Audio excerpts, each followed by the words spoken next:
सतगुरु का चित एकाग्र कीजिए सुख कल्याण।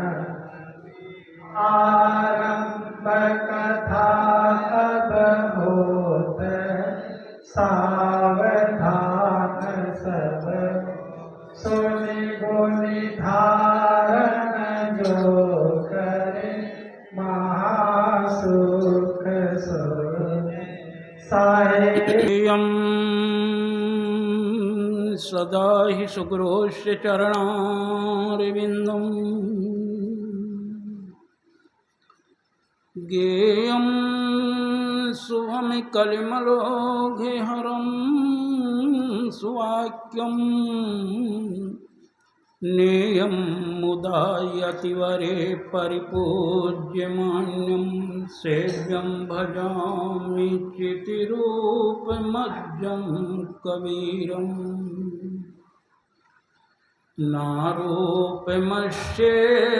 तथोपलभ्यते न अन्तो न चादिर्न न च सम्प्रतिष्ठा।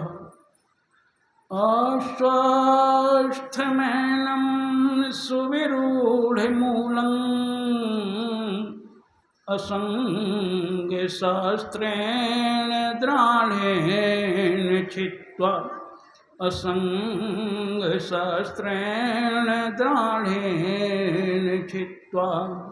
गुरु कबीर के चरण नमो प्रगटायो सदपंथ, मुक्ति प्रदाता सदगुरु धन्य पारखी संत। भ्रम मिटायो पथ विकट का निकट लखायो राम, ऐसे गुरुवर देव को कोटि कोटि प्रणाम। बोलिए श्री सद्गुरुदेव की जय। व्रति विवेक संपन्न बेतराग मुद मंगलमय संत समाज, आदरणीय साधनारत साध्वी बहनें, नीर क्षीर विवेकी परम आदरणीय भक्तगण एवं श्रद्धा की स्रोत्र माताएं एवं बहनें, आप लोग कई दिनों से सत्संग का लाभ ले रहे हैं। संत गुरुजन की अमृत तुल्य वाणियों को आप लोग रसापान कर रहे हैं। मैं भी कुछ कहूँ।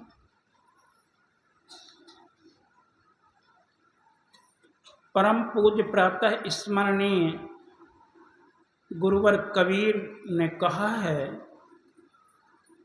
सकलो दुर्मति दूर करो, अच्छा जन्म बनाओ, काग गवन गति छाड़ के हंस गवन चले आओ। सदगुरु की ये 256 नंबर की साखी, इस पर हम कुछ विचार विमर्श करें। सदगुरु कबीर इस साखी के माध्यम से हमें चार मुख्य तरह से चार बातें को याद दिलाते हैं। सदगुरु ने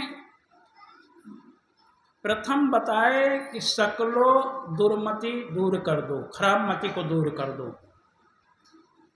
पहली शर्त। दूसरी शर्त, जन्म को अच्छा बना लीजिए। तीसरी शर्त है गुरुदेव की, जो कौवे की चाल है उस कौवा की चाल का परित्याग करके हंस की चाल, हंस की रहनी को बनाओ। आइए इस साखी के शब्दों पर हम थोड़ा सा जोर दे करके इस साखी के शब्दों के भाव को हम समझें। हमसे गुरुदेव किस प्रकार से हमको समझाने की चेष्टा कर रहे हैं। गुरुदेव कहते हैं सकलो दुर्मति दूर करो। बड़ा जोरदार यहाँ पर शब्द है। पहला ही शब्द गुरुदेव का हृदय को वेदन करने वाला है। एक दो दुर्मति को नहीं, एक दो खराब बुद्धि को नहीं, जगत में जितनी भी दुर्बुद्धियां हैं, जगत में जितने भी अनर्थकारी कार्य हो रहे हैं, वो केवल हमारी दुर्बुद्धि का कारण है, हमारी दुर्मति का कारण है। यदि हमारी दुर्बुद्धि सतबुद्धि में बदल जाए तो अनर्थकारी कार्य कोई भी ना हो सकेगा। इसलिए सद्गुरु सकलों का नाम लेते हैं, एक दो का नहीं, गिनाते नहीं। पता नहीं कितनी दुर्बुद्धि है। एक भी दुर्बुद्धि अगर रह जाए तो जीवन को बर्बाद कर देगी। हजारों फूल कम हैं गले को सजाने के, एक ही भूल काफी है जीवन भर रुलाने को। माला बनती है फूलों से, हार बनता है फूलों से,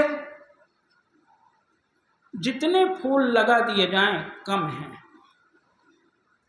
किंतु जीवन में यदि एक भी भूल है तो हमारे जीवन भर रुलाने के लिए एक भूल ही बहुत है। इसलिए गुरुदेव ने शकलों का नाम लिया है। मैंने कल कहा था कि आप गिट्टियों में बिना जूते चप्पल के चल सकते हैं, कोई फर्क ना होगा। किंतु यदि आप के जूते में एक छोटी सी कंकोड़ी घुस जाए, वो कंकोड़ी आपको चलने में असमर्थ कर देगी, आपको चलने ना देगी। ठीक इसी प्रकार हमारे जीवन में एक भी भूल अगर आ गई, हमसे एक ही चूक हो गई, तो हमारे जीवन को बर्बाद कर सकती है। इसलिए गुरुदेव कहते हैं सकलो। दूसरा शब्द गुरुदेव दुर्मति कहते हैं। दुर्मति का तात्पर्य है दुर्बुद्धि। दुर्मति जो वह मति है जो हमें अपने आप से दूर कर देने वाली बुद्धि जो है, उस बुद्धि को दूर कर दो, अलग कर दो। दूर का तात्पर्य है अलग। अच्छा, कौन सी बुद्धि है जो हमारे जीवन में अपने आप से हमें दूर कर देती है, अपने स्वरूप से अलग कर देती है, उस परम तत्व से भिन्न कर देती है, उस आत्म तत्व, उस परमात्म तत्व जिसे हम परमात्मा कहते हैं, उस तत्व से हमें भिन्न कर देती है, अलग कर देती है। कौन सी वह बुद्धि है? इसलिए सद्गुरु कहते हैं जितनी भी दुर्मतियां हैं वो सब अपने आप से अलग करने वाली है। एक बात कहना चाहूंगा, मनुष्य के अंदर में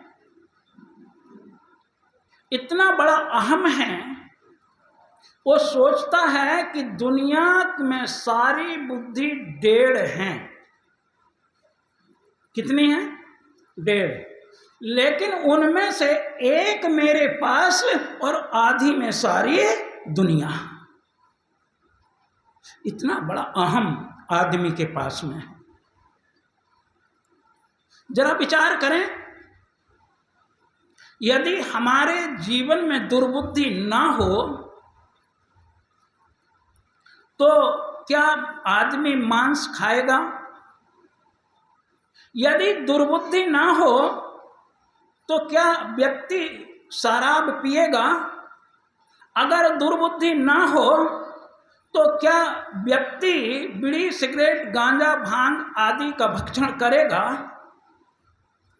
ये सारे कुकर्मों का कारण है हमारी दुर्बुद्धि।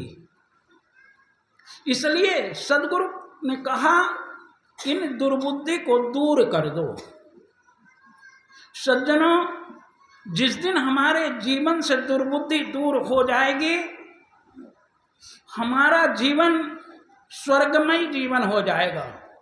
स्वर्ग में जाने की कल्पना समाप्त हो जाएगी और तुम्हारे घर में ही स्वर्ग उतर आएगा। इसलिए गुरुदेव कहते हैं दुर्बुद्धि को हमें दूर करना चाहिए।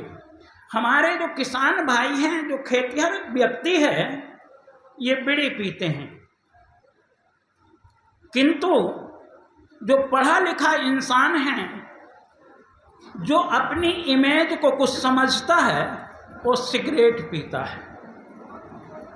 क्योंकि सिगरेट पीने से समझता है कि थोड़ी मेरी इमेज अधिक होगी, उसकी इमेज बढ़ जाती है। लेकिन विचार करना, हर सिगरेट की पॉकेट में प्रथम ये लिखा होता है, cigarette is no smoking injurious to health. Cigarette नहीं पीना चाहिए क्योंकि स्वास्थ्य के लिए हानिप्रद है। लेकिन पीता कौन है? जो पढ़ा लिखा आदमी है। इसलिए हमारे महापुरुषों ने 2 प्रकार के मूर्ख बतलाए हैं। एक वह है जो बिना पढ़ा लिखा है, और एक वह है जो पढ़ लिख करके बनता है। इसलिए हमारे महापुरुष 2 प्रकार के बतलाते हैं। इसलिए गुरुदेव ने कहा, जीवन में दुर्मति को हटा दो। अच्छा, यदि दुर्मति ना हो तो कभी पिता पुत्र में झगड़ा हो सकता है, भाई भाई में, ननंद भौजाई में, सास बहू में, देवरान जेठान में, अड़ोस पड़ोस में। जितने भी झगड़े हो रहे हैं वह केवल दुर्मति का कारण है। गांव का झगड़ा, जिलों का झगड़ा, प्रांत का झगड़ा, यही नहीं, देश 2 देश अगर आपस में लड़ते हैं तो दुर्मति के कारण है। क्योंकि दुर्मति ही हमको पतन की गर्त में ले जाने में सक्षम होती है। जब दुर्मति आ जाती है तो व्यक्ति दूसरे के धन को हड़प करने के लिए अपना आगे कदम उठाता है, दूसरे की जमीन हड़प लेता है, दूसरे के पैसे को हड़प लेता है। आश्चर्य लगता है। ये सब कारण है केवल दुर्मति का। दुर्योधन के पास में जब दुर्मति का आगमन हुआ तो पांडवों का पूरा धन हड़पने के लिए उसने पुरजोर प्रयास किया है। जो नहीं करना चाहिए वो भी किया। उस समय ना तो पिता की आज्ञा का पालन किया, ना पितामह की आज्ञा का पालन किया, और न ही अपने हितैषी जनों की। यहाँ तक जिन्हें हम भगवान कहते हैं, भगवान कृष्ण, जब शांति दूत बनकर के गए, उनकी आज्ञा का उल्लंघन करके उनको पकड़ के जेल में डलवाने की कोशिश करने लग गया। इसका कारण क्या था? इसका कारण है उसकी अपनी दुर्मति, अपनी खराब बुद्धि, अपने जीवन को बर्बाद करने की शैली। यहां तक कहा गया कि 5 गांव ही केवल दे दो और 5 पांडव और 5 गांव में संतोष कर लेंगे। लेकिन कृष्ण कहता है 5 गांव की तो बात छोड़ दो, एक सुई की नोक बराबर जमीन मैं नहीं दूंगा बिना युद्ध किए। अब जरा विचार करें, युद्ध करने की कामना हुई क्यों? कैसे हुई? जब तक जीवन में अगर दुर्बुद्धि न आए तो क्या हमारी युद्ध की कामना होगी? लड़ाई झगड़े होंगे? कंस के मन में जब दुर्बुद्धि आई, वासुदेव देवकी दोनों को जेल के अंदर डाल देता है। और इतना ही नहीं, उनके द्वारा जो पुत्र पुत्रियां होती हैं उनको भी मृत्यु के घाट उतार देता है। इतने ही में संतोष नहीं हुआ,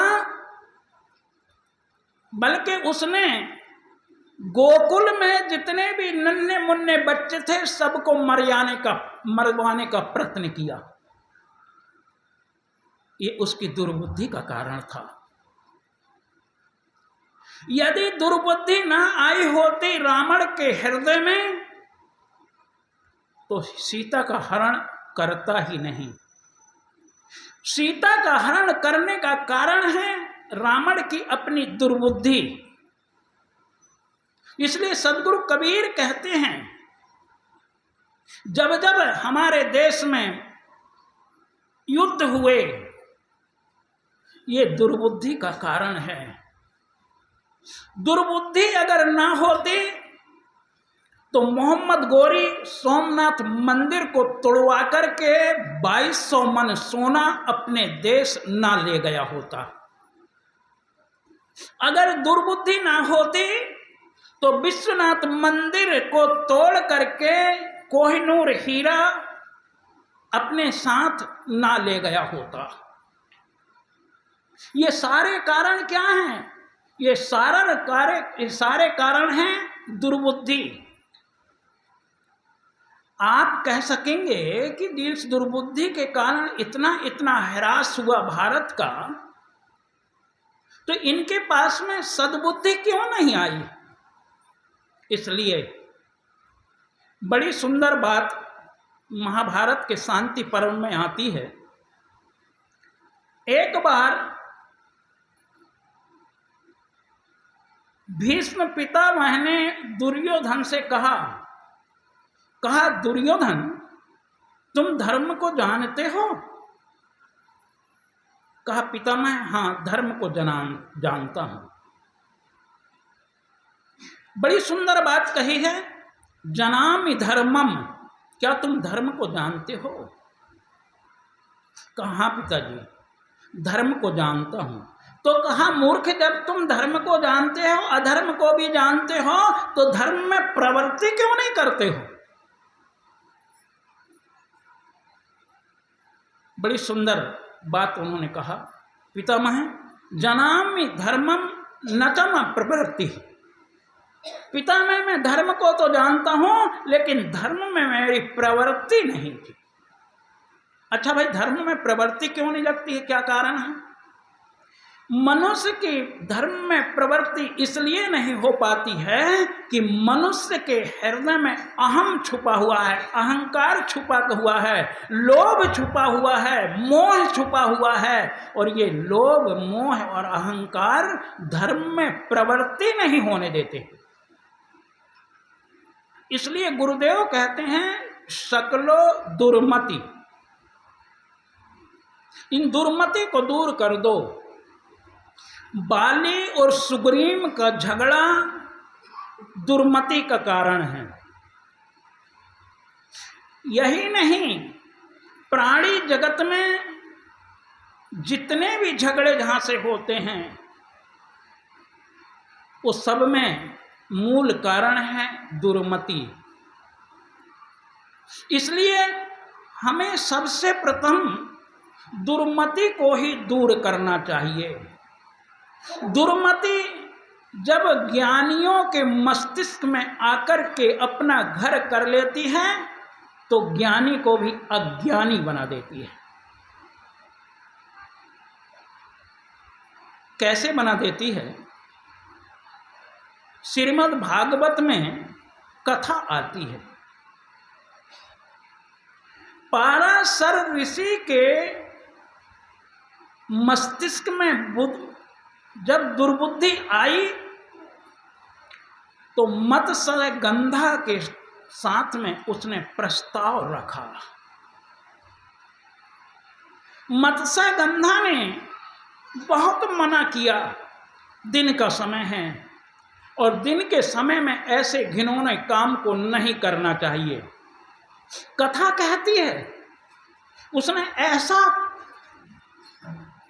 मंत्र पढ़ा कि सारे तरफ में कोहरा ही कोहरा फैल गया और इतना कोहरा फैल गया कि अपना हाथ भी अपने आप को ना दिखे। और पाराशर ऋषि जैसा व्यक्ति उस दुर्बुद्धि में पड़ करके उस मत्स्य गंधा के साथ में समागम करता है, जिससे वेद व्यास जी का जन्म होता है।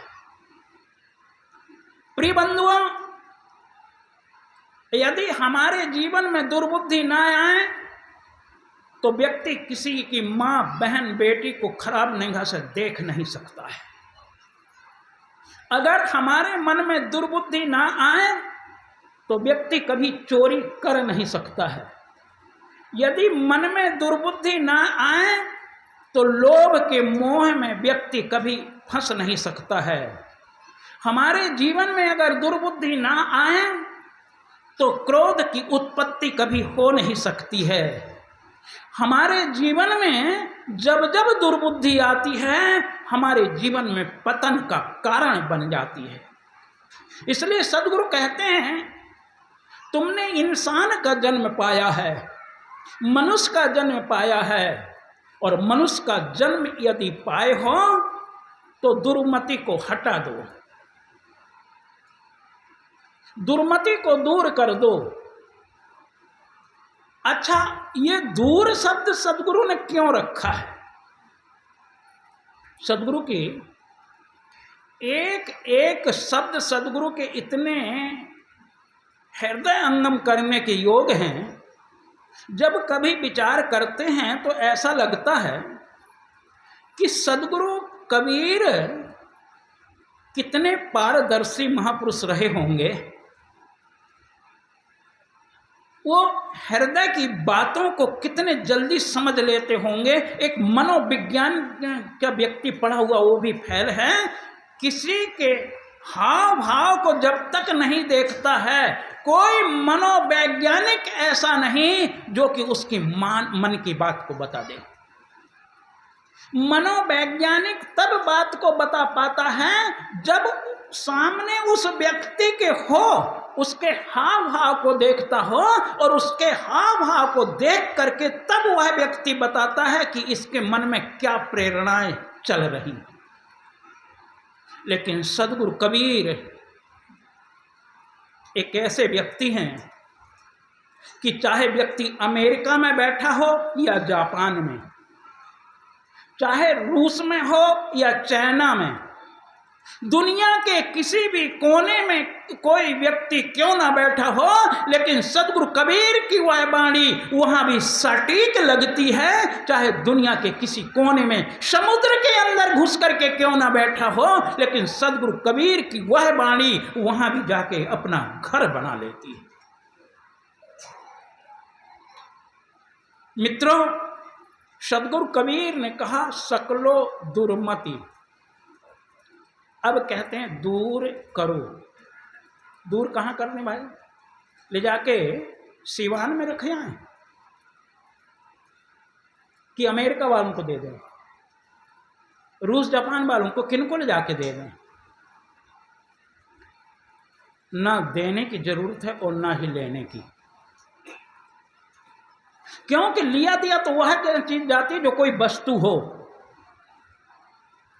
अच्छा, क्रोध कोई वस्तु है जो किसी को आप दे सको? एक छटाक, एक आध पाव तौल करके लोभ है कोई वस्तु? दे सकते हो एक आध किलो किसी को? मोह, राग और द्वेष क्या वस्तुएं हैं? लेकिन आश्चर्य यह है कि वस्तु ना होते हुए भी हमारे जीवन को व्यथित कर देती है। कोई वस्तु नहीं है, लिया दिया नहीं जा सकता है, फिर भी जीवन को व्यथित कर रही है, जीवन को पतन की गर्त में ले जा रही है। इसलिए सदगुरु कबीर कहते हैं इसे दूर करना। कहां से दूर करना?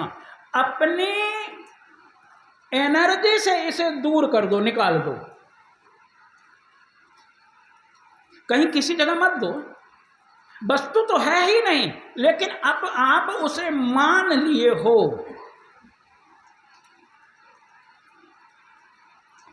क्रोध वस्तु नहीं, लेकिन जब आदमी को क्रोध आता है तो सबसे पहले उसकी आंखें लाल लाल हो जाती हैं,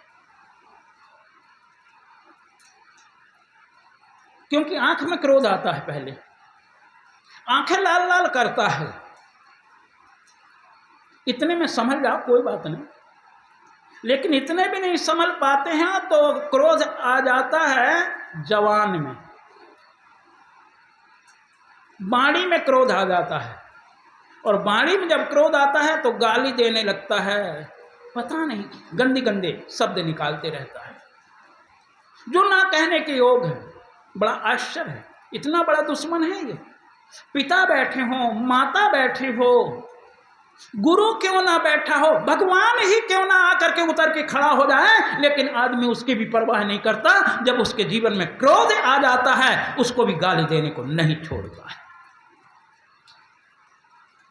और इसलिए श्री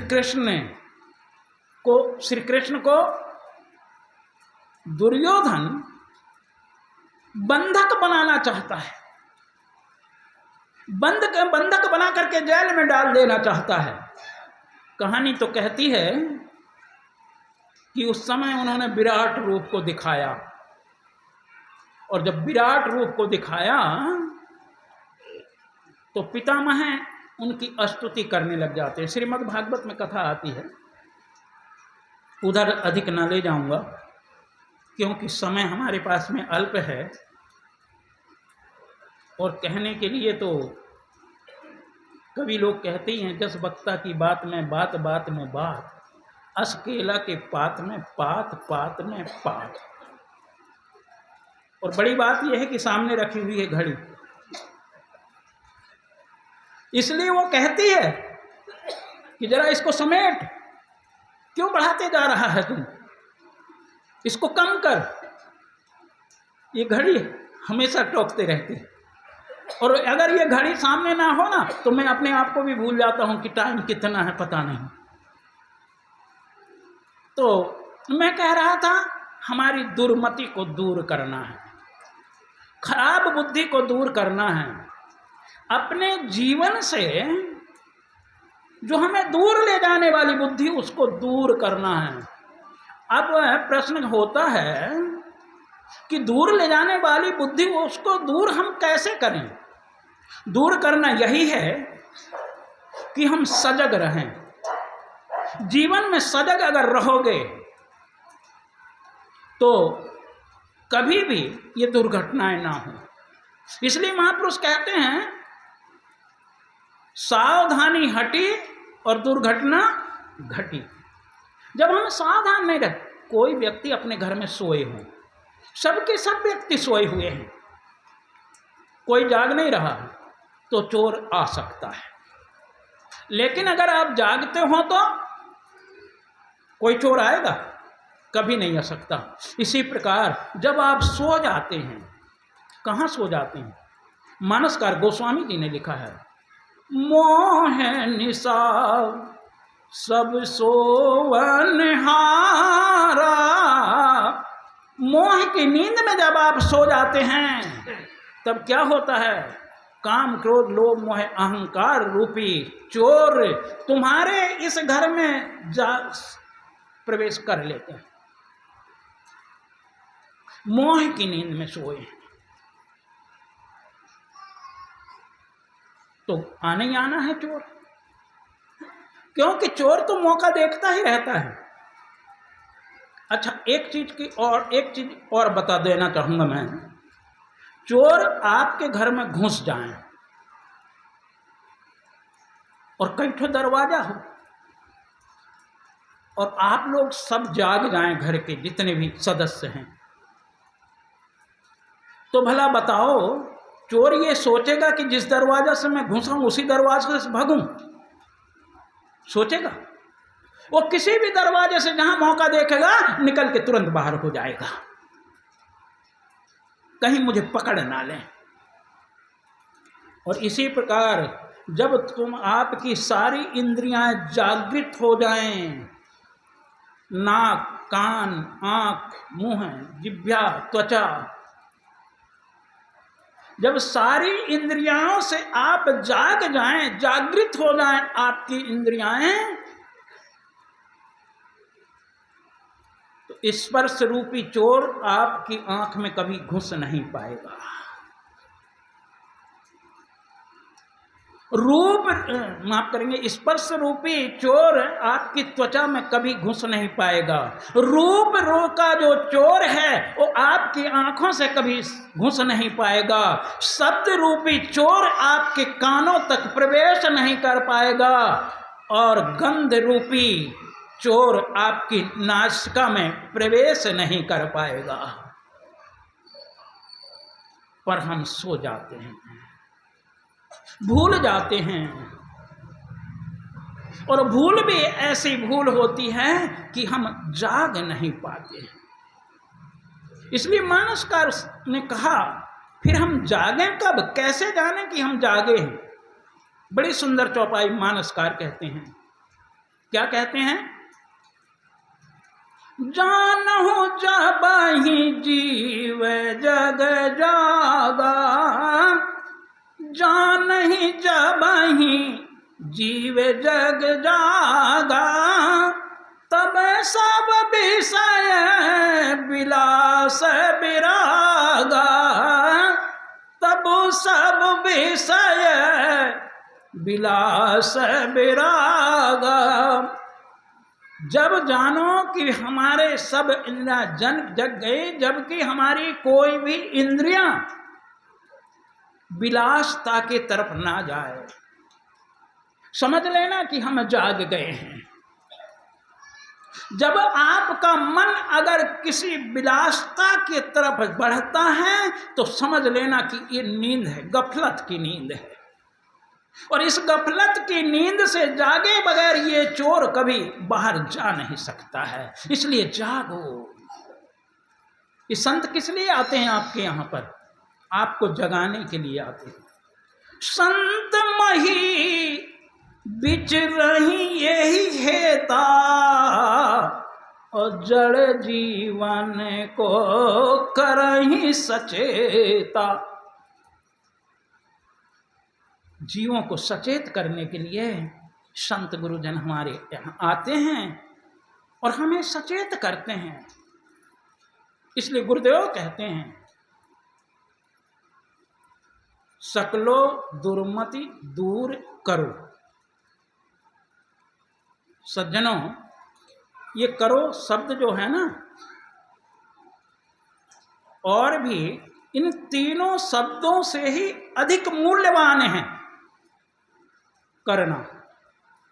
ध्यान देना, ये करो शब्द हमें इंगित कर रहा है कि तुम क्रियमाण को किस प्रकार से करो। ये क्रियमाण शब्द का सूचक है।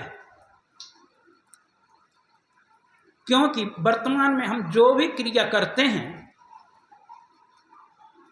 वो ये शब्द बताता है, करना ही क्रियमाण है। और जिसका क्रियमाण अगर सुधर गया हो उसका भविष्य उज्जवल होगा कि नहीं होगा। इसलिए क्रियमाण कर्म को सुधारना है। संचित हमसे जरूरत नहीं सुधारने की, प्रारब्ध हमारे हाथ में है नहीं जो हम उसे सुधार पाएं, लेकिन क्रियमाण हमारे हाथ में है। वर्तमान हमारे हाथ में है, भूत और भविष्य दोनों हमारे अपने नहीं हैं। ना भूतो ना भविष्यति, भूतकाल बीत चुका है, वो आने वाला नहीं है। क्रियमाण सामने है नहीं, इसलिए उसको क्या सुधारना। लेकिन यदि आप वर्तमान को सुधार लेते हैं, भविष्य की चिंता नहीं करते, वर्तमान को सुधार लेते हैं, आपका जीवन आदर्शमय जीवन हो जाता है, आपका जीवन श्रेय जीवन हो जाता है। इसलिए संत गुरुजन कहते हैं, वर्तमान में बरतो भाई और भूत भविष्य सब देऊ बहाई। बहा दो उसको, उसकी टेंशन खत्म कर दो, उससे कोई लेना देना नहीं है, ना भूत से लेना देना है और ना भविष्य से लेना देना है। जो वर्तमान में है उसको संभाल लें। और सद्गुरु हमें यही संकेत दे रहे हैं इसमें। क्या संकेत दे रहे हैं? कि आप अपने क्रियमान को बना लो। ये करो शब्द जो है क्रिया को दर्शाता है, और क्रिया को दर्शाने का तात्पर्य होता है कि वर्तमान को संभाल लो, वर्तमान को सुधार लो, क्रियमान कर्म को संभाल लो। और क्रियमान अगर आपका संभाल गया तो भविष्य और भूत दोनों अच्छा कैसे समझ हो जाएगा। ध्यान देना, प्रारब्ध है किलो का बांट, प्रारब्ध कर्म क्या है? किलो का बाट है। हम ज्यादा कम नहीं कर सकते उसमें। हो सकता है क्या? एक आध छटाक उसमें कम कर दें जो किलो बना हुआ है, हो पाएगा? कभी आप तो ये नहीं कर सकते हो। लेकिन जिस अनाज को तौल रहे हैं आप, उस अनाज को आप चाहें तो कम भी कर सकते हैं और आप चाहें तो अधिक भी कर सकते हैं। और यदि अधिक कर दिए आपने तो किलो वाला पलड़ा अपने आप हल्का हो जाएगा। यदि आप अपने प्रारब्ध पर काबू पाना चाहते हैं तो पुरुषार्थ को बढ़ा दो। जीवन में जब पुरुषार्थ बढ़ जाएगा, जीवन में भक्ति बढ़ जाएगी, जीवन में सत्ज्ञान बढ़ जाएगा, जीवन में यदि आचरण बढ़ जाएंगे तो हमारे पूर्व जन्म के कर्म का भोग बहुत हल्का हो जाएगा। और संभव है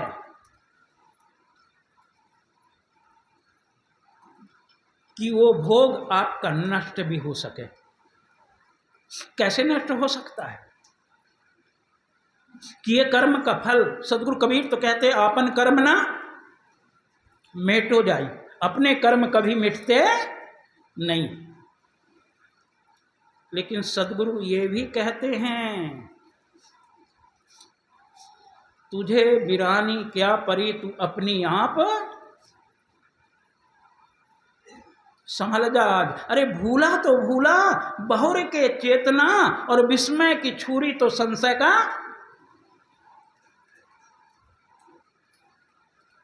इसलिए उस भूल में मत पड़ना।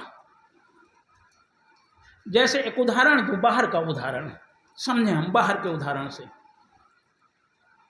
तुम्हारे घर में कई दिनों के धान इकट्ठी करके आपने रखे हो,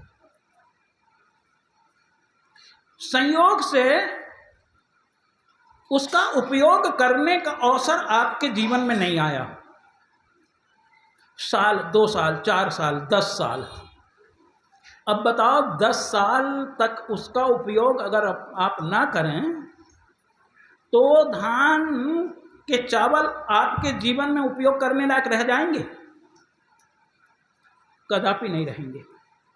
और इसी प्रकार यदि पुरुषार्थ करके क्रियामान कर्मों को आप संभालते जाते हैं तो एक दिन ये आएगा कि आपका प्रारब्ध समाप्त हो जाएगा और आप क्रियामान के बलबूते में अपने उस अपना स्वरूप को प्राप्त कर सकोगे जिस स्वरूप के लिए आप जन्म जन्मांतरों से प्रयास में लगे हुए हैं। इसलिए सद्गुरु कहते हैं अच्छा जन्म बनाओ, इस जन्म को अच्छा बना लो। किस जन्म को? वर्तमान में जो जन्म मिला है। भूत का जन्म अच्छा बना ही नहीं सकता। इसलिए इस जन्म को अच्छा बनाना, वर्तमान के जन्म को अच्छा बनाना। और अच्छा बनाना क्या है? ये तो अच्छा बनाया है। सदगुरु कबीर ने कहा है, कब हुन भयउ संग ओ साथा, ऐसे ही जन्म में गमाए हुआ अच्छा। इतना अच्छा जन्म, इसको हम ऐसे ही गमा दे रहे हैं।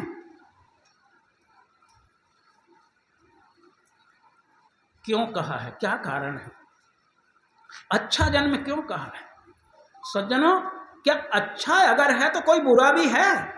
कहाँ है? अच्छा और बुरा दोनों इसी में है। इसलिए मनुष्य अगर हम बन जाए तो अच्छा है, लेकिन मनुष्य के रूप में यदि पशु हैं तो वही बुरा है। इसलिए बड़ी सुंदर बात सदगुरु श्री राम रहस्य साहब जी बताए हैं। इन चौपाइयों को आप लोग भी अगर मनन करें तो बहुत अच्छा होगा। सदगुरु ने कहा है, आप लोग भी बोलेंगे मेरे पीछे पीछे, मानुष मानुष सबे कहावे, मानुष मानुष ए मानुष मानुष सब ही कहावे, अबे मानुष बुद्धि कोई बिरला पावे, ए भोजन छाजन मैथुन कर्मा, भोजन छाजन मैथुन कर्मा। बड़ी विचारणीय बात है। छाजन, भोजन छाजन मैथुन, ये सभी को होता है। भय निद्रा मोह सट धर्मा, भय निद्रा मोह सट धर्मा, पशु पक्षी सब हिनको व्यापे, पशु पक्षी सब हिनको व्यापे, निशिवा सरदावा सोदापे, इन मह निपुण सकल बहुभांति, पशु पक्षी मानुष सब जाति, इनमें सब निपुण हैं। भोजन छाजन मैथुन भय निद्रा मोह, ये सब पशु पक्षी सबके जीवन में है, लेकिन मनुष्य जीवन की क्या विशेषता है? इसलिए सदगुरु कबीर ने अच्छा शब्द रखा है। इसीलिए अच्छा शब्द रखा।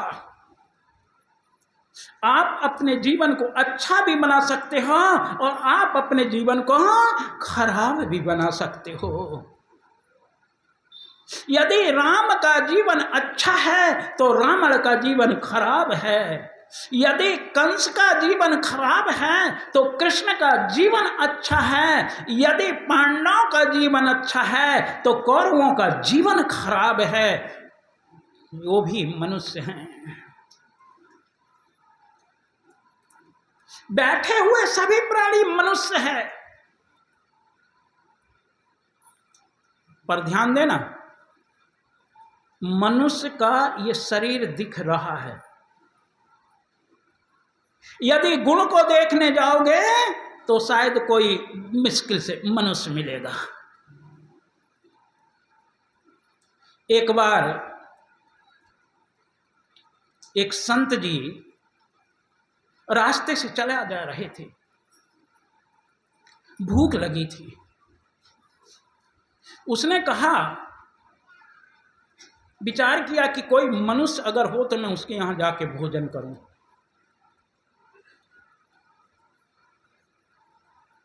उनको कोई मनुष्य दिखता नहीं था,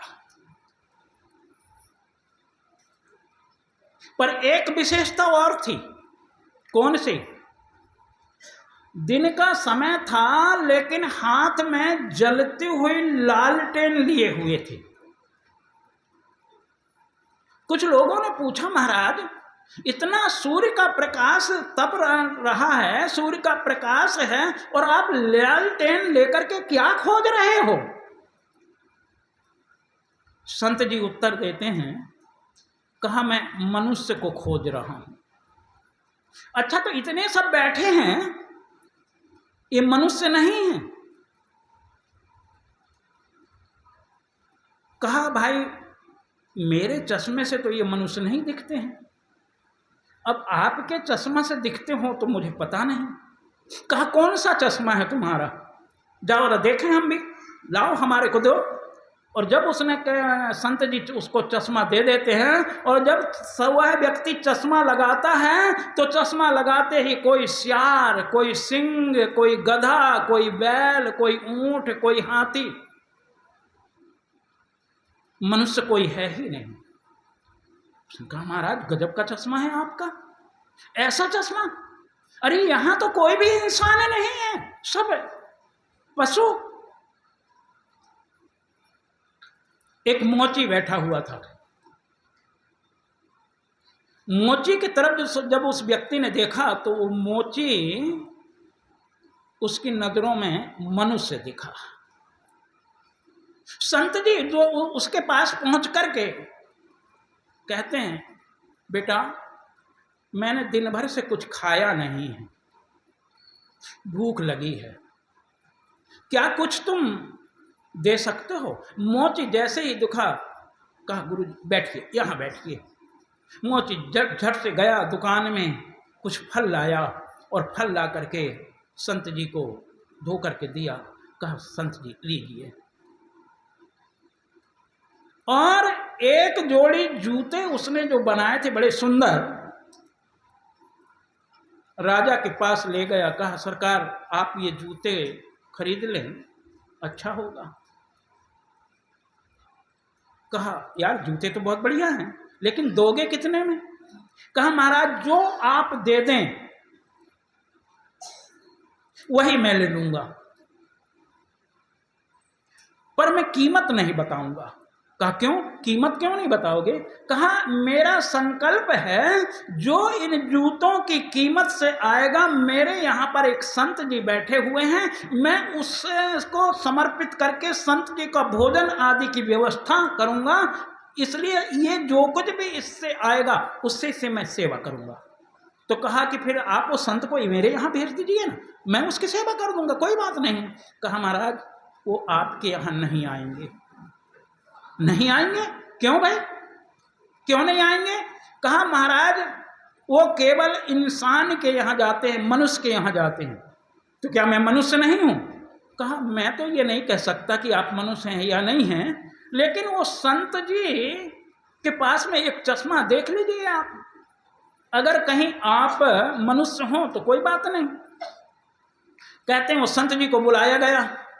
संत जी वहां गए और संत जी से वह राजा ने पूछा कि क्या आप मेरे यहाँ पर भोजन नहीं करेंगे? कहा राजन बुरा ना माने, मैं केवल मनुष्य के यहाँ भोजन करता हूँ, पशु और पक्षियों के यहाँ मैं भोजन नहीं करता हूँ। तो क्या मैं आपको पशु पक्षी देख रहा हूँ? कहा महाराज मैं आपको ये नहीं कह सकता, मेरे पास चश्मा है, इस चश्मा को लगा लीजिए और लगा के दर्पण में आप अपना चेहरा देख लीजिए। अगर आप मनुष्य हैं तो मैं भोजन कर लूंगा, कोई बड़ी भारी बात नहीं। कहा जाता है कि जब वह चश्मा लगाया गया और चश्मा लगाया, दर्पण जैसे ही सामने आया तो उसे बड़ा भयंकर शेर नजर आया। और जब सभा की तरफ देखा तो सभा में कोई सियार है, कोई गिद्ध है, कोई कौवा है, कोई चिल्ल है। अरे ये क्या बात है? कुत्ता है, बिल्ली है, पशुओं में भी निम्न खानी के।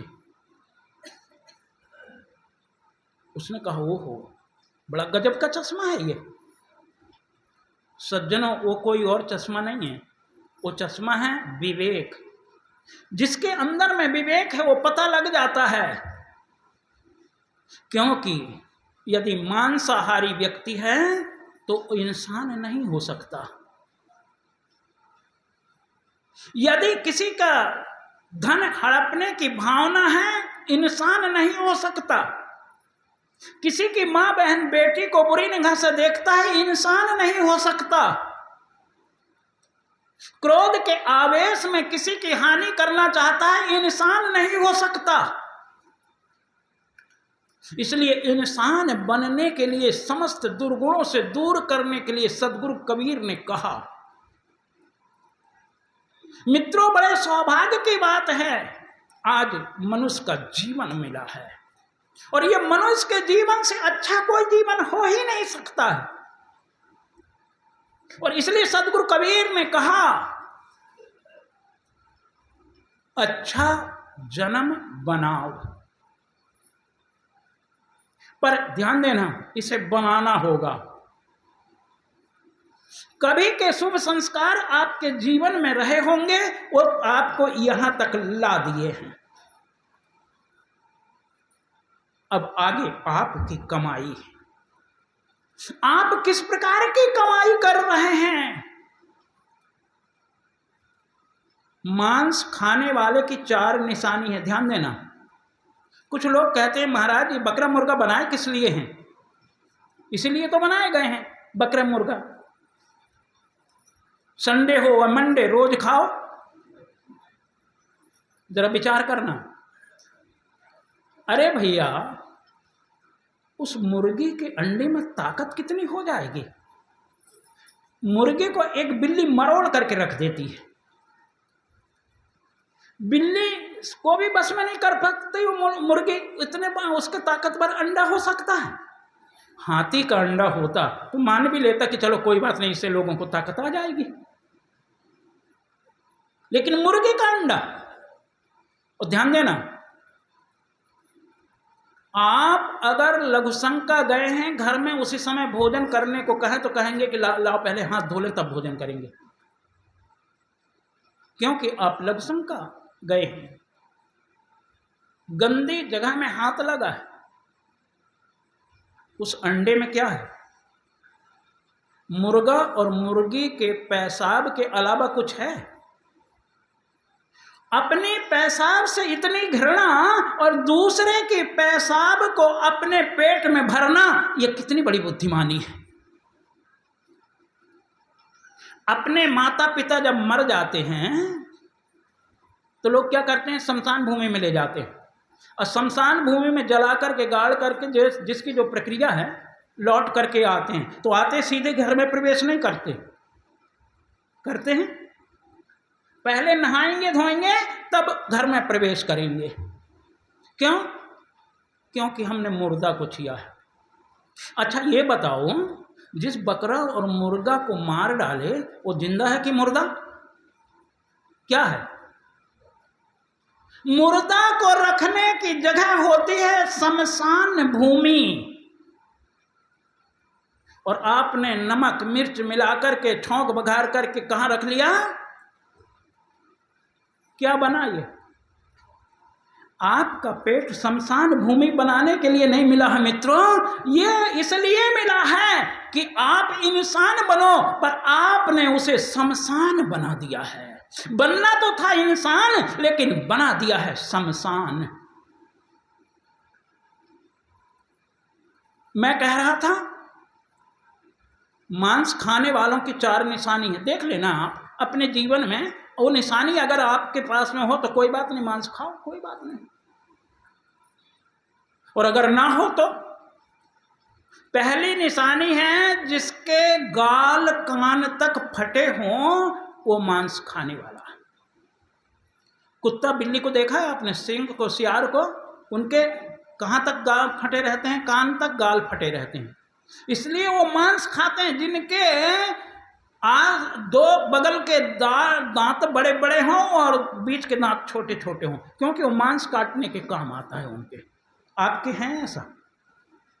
कान तक गाल फटे हैं, दांत वो भी नहीं।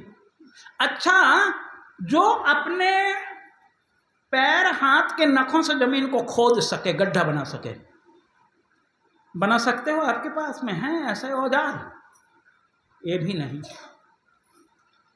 तीसरा, जिसकी चोंच नुकीली हो, गिद्ध और कौवे आदि की चोंच को आपने देखा होगा, कितनी नुकीली चोंच होती है, क्योंकि वो उससे नोचता है मांस को। आपके पास में एक भी निशानी नहीं है, फिर भी आप मांस खाते हो। और एक बात और बता दूं आपको, मानसकार गोस्वामी जी ने बड़ी सुंदर बात लिखी। कौन सी बात लिखी है? जब इंद्र का पुत्र जयंत सीता जी के पैरों में चोंच मार करके उड़ जाता है, भागता है, और पीछे से सीख का बाण प्रभु राम उसके पीछे लगा देते हैं। एक बात तो और विचारनी है, मैं नहीं जानता कि सीता जी के चोंच में, पैर में चोंच मारा या कहाँ चोंच मारा, लेकिन इतना जरूर है, मानस में ये लिखा है कि जब सीता जी के पैर में पैर रख के महाराज श्री राम सो रहे हैं और एक बूंद गरम गरम खून की उनके गाल में टपका। अब आप विचार करें, ये मैं आपके ऊपर छोड़ता हूं कि पैर का खून ऊपर गाल में जाके टपक सकता है या किसी और जगह का, ये आप जाने। हाँ, लेकिन मानसकार ने बहुत सुंदर चौपाई लिखी है। क्या लिखी है? सीता चरण चोंच हाथी भागा और महामंद मति कारण कागा। गोस्वामी जी यहाँ कारण बता रहे हैं। कौवा होने का कारण क्या है? क्योंकि उसकी बुद्धि मंद बुद्धि है, उसकी बुद्धि दुर्बुद्धि है, इसलिए वो कौवा है। परंतु है तो वो जयंत का पुत्र, माफ करेंगे, इंद्र का पुत्र जयंत। इंद्र का पुत्र जयंत है, इंद्र देवताओं का राजा है, लेकिन उसको गोस्वामी जी ने क्या कहा है? कागा। और इसलिए ध्यान देना, एक चौपाई और आई है। कौन सी? कब हूं निरामिस हो ही कि कागा। मानसकार गोस्वामी जी कह रहे हैं कौआ कभी निरामिस नहीं हो सकता है, और इसलिए जिसको उस खाने में जाना है बड़े प्रेम से खूब मांस खाइए, क्योंकि तैयारी कर रहे हैं आप वहां तक पहुंचने के लिए। पहुंचोगे, अवश्य पहुंचोगे, क्योंकि तुम्हारी ये अध्यास वासनाएं वहां तक तुम्हें पहुंचा देगी। इसलिए गुरुदेव कहते हैं जन्म को अच्छा बनाओ, अपने जन्म को बिगाड़ो मत, क्योंकि बड़े भाग से मिला है, ऐसे ही नहीं मिला है। 184 भ्रम ते पोपे अटका आए, और अब का पासा ना पड़ा तो फिर 84 है। इसलिए इस 84 से बचाओ। क्या है 84? मानसकार ने कहा, आकर 4,84,000 जौन भ्रमत यह जीव अविनाशी, फिरत सदा माया के प्रेरे, काल स्वभाव कर्म गुण हेरे। इसलिए तुम्हारा स्वभाव के अनुसार से वह समय आ जाएगा जबकि आप उस खानी में चले जाओगे। मैं नहीं कह रहा हूं, ये गोस्वामी जी महाराज कह रहे हैं, क्यों कोई कबीरपंथी नहीं कह रहा है। रामायण की चौपाइयां हैं, खोलिए अपनी रामायण को, देखिए आप अपने आप को, आप स्वयं को पता लग जाएगा। इसलिए मित्रों, आखिर उस अंडे में, उस मांस में है क्या? माता का रज और पिता का वीर्य, दोनों से ये शरीर बना है, चाहे बकरा का हो, चाहे मुर्गा का हो, और चाहे किसी मछली का हो, किसी का भी हो। आप उस गंदी चीज को अपने पेट में भर रहे हो, फिर क्या आप मनुष्य हो? जरा विचार करना। सुंदरदास जी महाराज ने बड़ी सुंदर बात लिखी, नाम ही सुंदर था, और जिसका नाम सुंदर हो तो वह सुंदर बात लिख भी कैसे सकेगा? देखन के नर दिसत हैं, पर लक्षण तो पशु के सब ही हैं। बोलत चालत पीवत खावत वे घर वे बन जात सही हैं। प्रात गए रजनी फिर आवत, सुंदर योनित भार वही है। और तो लक्षण आय मिले सब, पर एक कमी सिर सींग नहीं है। एक कमी है, कौन सी? सिर में सींग नहीं है। तो क्या जरूरी है कि पशु के सींग में श्रृंग ही हो? गधे की सींग कभी देखा है आपने? सुअर के, कुत्ते के? कभी है ही नहीं। और अगर आपको भी तुलनात्मक अध्ययन से कहा दिया जाए कि उन्हीं पशुओं में आपकी गणना है, फिर आपको क्या होगा प्रिय बंधुओं? इसलिए सदगुरु कबीर ने बड़ी मार्मिक बात कही। मैं अपने मूल स्थान पर आऊं। सकलो दुर्मति दूर करो। हमारी जो दूर ले जाने वाली बुद्धि है, अपने स्वरूप से अलग फेंक देने वाली बुद्धि है, उसको दूर कर दो, अर्थात मन मस्तिष्क से निकाल दो। अच्छा जन्म बनाओ, फिर अपने आप का जन्म अच्छा हो जाएगा। अपने आप तुम्हें बनाने की जरूरत नहीं पड़ेगी, बस अपने क्रियमान कर्म। यहाँ पर करो शब्द से सदगुरु कबीर क्रिया को दर्शाते हैं। सदगुरु कबीर साहब जी बातों के इतने बड़े वैज्ञानिक हैं, भाषा के इतने बड़े वैज्ञानिक हैं कि उनकी भाषा में जब व्यक्ति पढ़ जाता है तो व्याकरणाचार्य भी सारे फैल हो जाते हैं। सदगुरु का एक एक बात व्याकरण शास्त्र से ऐसा तुलनात्मक अध्ययन रखता है कि व्याकरण फीकी पड़ जा रही है। करु क्रियात्मक शब्द है, और वर्तमान में जो कुछ व्यक्ति करता है उसके फल को ही वह पाश्चात्य में भोगता है। आज यदि किसी फल का बीज आप रोपें, सेवा भाव भक्ति करें, आपको उसी का फल प्रदान होगा। बबूल के पेड़ को लगा करके आप आम कभी प्राप्त नहीं कर सकते, केला कभी प्राप्त नहीं कर सकते हैं। इसलिए हमारे जन्म को अच्छा बनाने के लिए उपयुक्त शर्तें सदगुरु कबीर ने रखा कि सबसे पहले अपनी दुर्मति को हटा दो, खराब बुद्धि को हटा दो, और खराब बुद्धि को हटा दोगे तो आपका जीवन अपने आप अच्छा बन जाएगा। बस समय कर रहा इंकार है, इसलिए मैं ज़्यादा आगे ना बढ़ूं। जो पंक्ति रह रही है कल उस पर पुनः विचार विमर्श करेंगे। कौवा क्या करता है और हंस क्या करता है, अगली पंक्तियों में सदगुरु कबीर ने बताए हैं। उनके भाव को हम कल श्रवण करेंगे। आज बस अपनी वाणी को इन्हीं शब्दों के साथ में विराम दूं, क्योंकि समय कर रहा इंकार है। आप सबके हृदय में बैठे हुए उस परम पिता को मेरा नमस्कार है, मेरा नमस्कार है, मेरा नमस्कार है। बोलिए श्री सद्गुरुदेव की जय।